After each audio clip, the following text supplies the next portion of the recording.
morning, YouTube. How's every little thing for you? Hope it's going well for you today. Wherever and whenever you're at, I hope all is well with you. Is all well with me? Yeah, I would say so. All is well with me. It's been a lot of learning I've done in the last few weeks, and one thing I have learned recently is that Mother Nature is still her usual capricious self, because we went from high summer temperatures to some cases in the high 30s overnight in some parts of the Midwest. Like the weather saw a cop in a speed trap. So, but that's just weather in North America. Nothing new. It's just always funny to comment upon when it goes from shorts and flip-flops to hoodies and boots in the span of a week.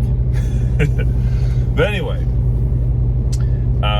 speaking of the Midwest, last week I started experimenting with more short runs, and I was surprised to note that the rates for the shorter runs in the Midwest, and in some cases moving towards the mountain states, were on average paying more per mile than long haul. I mean, some of you veterans will be like, yeah, this is not new, this is how things just are. But, cut me some slack. This is only my first real time seeing rates and doing my own dispatch and picking my own loads. So this, it's just interesting things for me to learn and see. But what it reminds me of is how things were at Werner Enterprises back when I was an owner-operator for them in early 2021. At that time, I don't know if it's the same way now. I'm assuming it still is. At that time, as the sun comes in to say hello, at that time, how it worked is the longer the haul, the less per mile you got. And at that time, I think the average rate per mile for a Werner Enterprises owner-operator was about $125, $150 a mile, give or take. I mean, by any stretch, it was not god-awful, terrible money. You could make a living off of that. You just weren't going to get ahead and get rich unless you were a trainer, in which case you're beating your truck up. And because of Werner's policy, again, at that time, I don't know what it is now, at that time, you had to trade or replace your truck when it hit the 750,000 mile marker.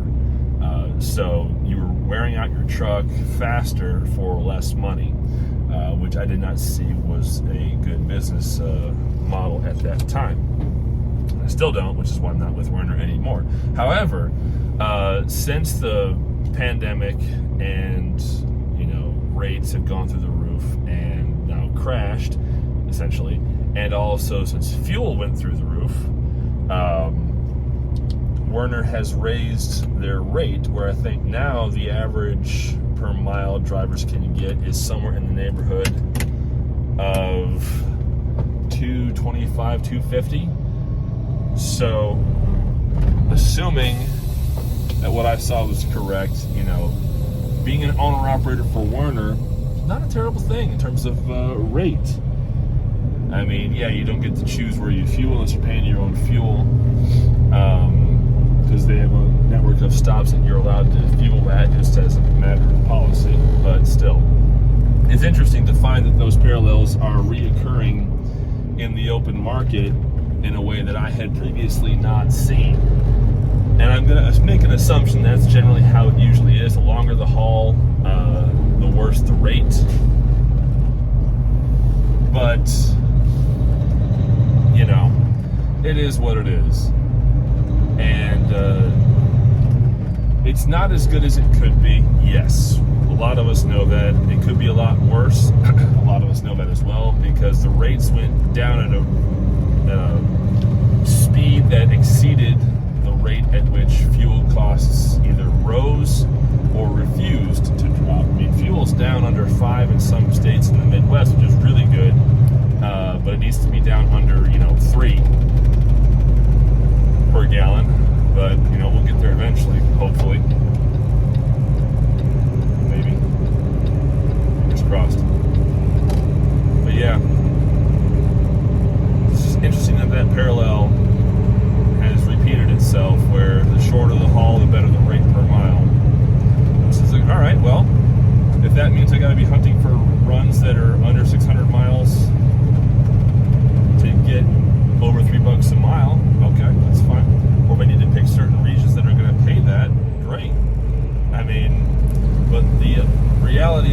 consistently getting over $3 a mile right now is going to be pretty tough, from what I understand. Doesn't matter the region, unless you have customers that you have contracts with that are going to pay that to you just no matter what.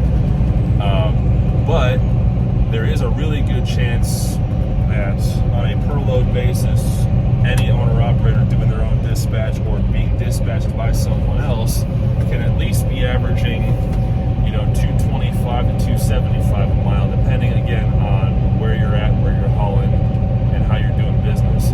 Exceeding $2 a mile for sure on every load.